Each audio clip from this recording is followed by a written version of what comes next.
សន្តិភាពរបស់កម្ពុជាកំពុងត្រូវបានបំផ្លាញដោយសកម្មភាពឈ្លានពានរបស់ថៃសន្តិភាពគឺជានិមិត្តរូបប្រវត្តិសាស្ត្រដ៏មានតម្លៃនិងមានសារៈសំខាន់មិនអាចកាត់ថ្លៃបានរបស់ប្រទេសកម្ពុជាដែលត្រូវរកបានដោយលំបាកបំផុតតាមរយៈការលះបង់អាយុជីវិតរបស់ប្រជាជននិងថ្នាក់ដឹកនាំកម្ពុជាជាច្រើនអ្នកនិងច្រើនចំនួនមកហើយ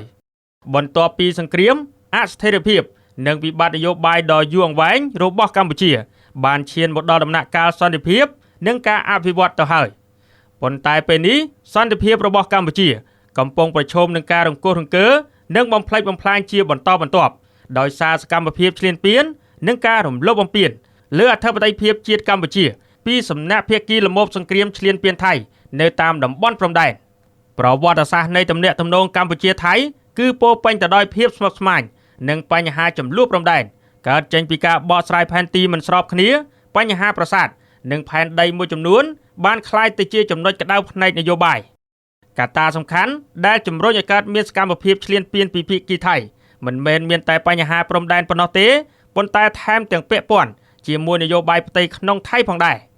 នៅពេលដែលវិបត្តិផ្ទៃក្នុងរបស់ថៃឡើងកម្ដៅនិងមានការបែកបាក់ពេលនោះមេដឹកនាំថៃគ្រប់ចំនួនតែងតែបង្វែរស្ថានភាពដើម្បីស្ដារប្រជាប្រិយភាពតាមរយៈការបង្កើតចំនួនព្រំដែនធ្វើជាត្រីមុខជាពិសេសក្នុងគ្រាដែលថៃប្រឈមនឹងវិបត្តិសេដ្ឋកិច្ចនយោបាយនិងការបែងចែកអំណាចការលើកយកបញ្ហាជាតិនិយមនិងចំនួនជាមួយប្រទេសជិតខាងតែងត្រូវបានប្រើជាឧបករណ៍ដើម្បីបង្វែរចំណាប់អារម្មណ៍សាធារណៈដោយសារកម្ពុជាធ្លាប់មានវិបត្តិចំនួនស្ដីអំពីបញ្ហាព្រំដែននេះស្រាប់ជាយូរមកហើយដូច្នេះជាញឹកញាប់បញ្ហាព្រំដែនតែងត្រូវបានក្លាយជាគោលដៅយុទ្ធសាស្ត្រក្នុងការប្រកួតប្រជែងនយោបាយរបស់ប្រទេសថៃជាញឹកញាប់ដូច្នេះហើយទើបបានជាធ្វើឲ្យកម្ពុជារមែងត្រូវក្លាយជាជនរងគ្រោះដោយថៃតែងតែអូសទាញកម្ពុជាឲ្យធ្លាក់ចូលក្នុងអន្ទាក់នៃភ្លើងសង្គ្រាមជាមួយខ្លួនជារឿយៗដោយពេលនេះជាដើមទោះជាយ៉ាងណាពេលនេះទាំងក្នុងតំបន់និងពិភពលោកកំពុងលើកទឹកចិត្តការដោះស្រាយចំនួនដោយសន្តិវិធី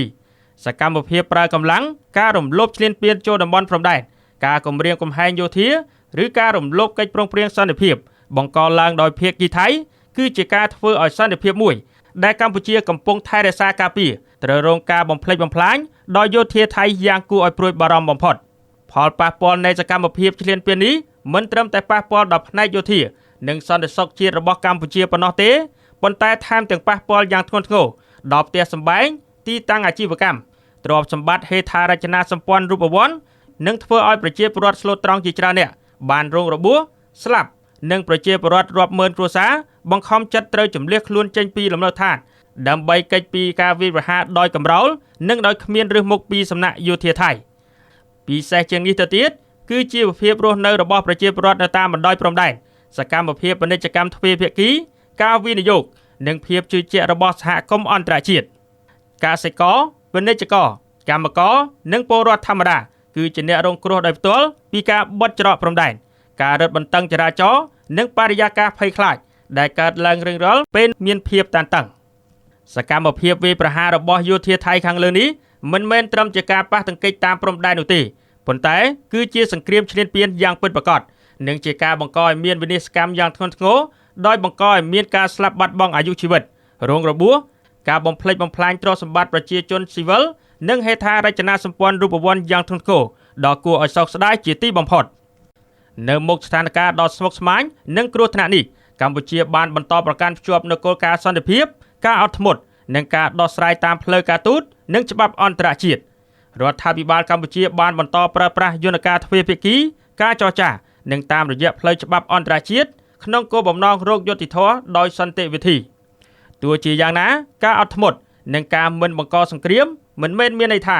កម្ពុជាត្រូវលះបង់អធិបតេយ្យភាពរបស់ខ្លួនឡើយការការពារដែនដីនិងសុវត្ថិភាពជាតិគឺជាកាតព្វកិច្ចដ៏ខ្ពង់ខ្ពស់បំផុតរបស់រាជរដ្ឋាភិបាលកម្ពុជាជាក់ស្ដែងណាស់សន្តិភាពមិនអាចកើតចេញពីការប្រើចុងអាវុធកម្លាំងទ័ពឬការគម្រាមកំហែងដាក់គ្នាបានឡើយសន្តិភាពពិតប្រាកដត្រូវតែកើតចេញពីការគោរពអធិបតេយ្យភាពគ្នាទៅវិញទៅមកការគោរពច្បាប់អន្តរជាតិនិងការទទួលខុសត្រូវរួមគ្នាក្នុងនាមជាប្រទេសជិតខាងកម្ពុជាបានជ្រើសរើសផ្លូវសន្តិភាពសម្រាប់ប្រទេសខ្លួនជាយូរមកហើយប៉ុន្តែសន្តិភាពនេះអាចត្រូវបានទាល់តែភាគីថៃបញ្ឈប់សកម្មភាពឈ្លានពាននិងត្រឡប់មកកាន់តុចរចាដោយស្មោះត្រង់ និងគោរពគ្នាទៅវិញទៅមកជាពិសេសត្រូវគោរពកិច្ចព្រមព្រៀងសន្តិភាពទីក្រុងកូឡាឡាំពូដែលបានចុះហត្ថលេខានៅថ្ងៃទី26 ខែតុលាឆ្នាំ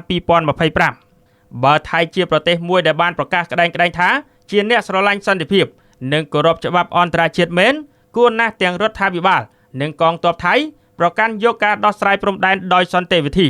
ដោយប្រើប្រាស់យន្តការដែលបានឯកភាពគ្នានិងបានកំពុងអនុវត្តជាមួយគ្នាហើយមិនត្រូវវាយប្រហារលើជនស៊ីវិលក្រុមហេតុផលជាលេសដើម្បីធ្វើអំណះអំណាងដោយគ្មានមូលដ្ឋានអ្វីទាំងអស់ក្នុងការដណ្ដើមយកដែនអធិបតេយ្យស្របច្បាប់របស់កម្ពុជាមកធ្វើជាកម្មសិទ្ធិរបស់ខ្លួនបាននោះទេ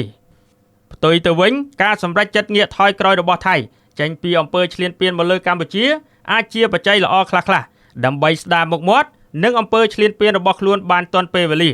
ដែលមេដឹកនាំថៃមិនអាចតាំងខ្លួនឯងជ្រុលហួសហេតុធ្វើជាមេដឹកនាំខ្លាំងជាងប្រទេសមហាអំណាចខាងអាវុធនិងកងទ័ពលើពិភពលោកបាននោះទេប្រមុខដឹកនាំរបស់កម្ពុជានិងកងទ័ពដ៏ក្លាហានរបស់កម្ពុជាក្រោមស្មារតីសាមគ្គីភាពជាតិដ៏រឹងមាំជាពិសេសប្រជាជននិងសហគមន៍អន្តរជាតិនឹងមិនអាចឈរអបដៃមើលអំពើឈ្លានពានមកលើប្រជាជននិងដែនអធិបតេយ្យរបស់កម្ពុជាទាំងកំរោលនិងការបំផ្លិចបំផ្លាញបង្កសង្គ្រាមដោយថៃតាមតែអំពើចិត្តបានឡើយការជ្រើសរើសក្នុងការប្រើប្រាស់កម្លាំងយោធានិងសភាវុធដើម្បីវាយទីដណ្ដើមទឹកដីនិងចង់កែប្រែប្រវត្តិសាស្ត្រគឺមិនអាចធ្វើបាននោះទេនៅក្នុងយុគសម័យនាពេលបច្ចុប្បន្ននេះដោយពិនវិជ័យអ្នកសិក្សាវិទ្យាសាស្ត្រនយោបាយ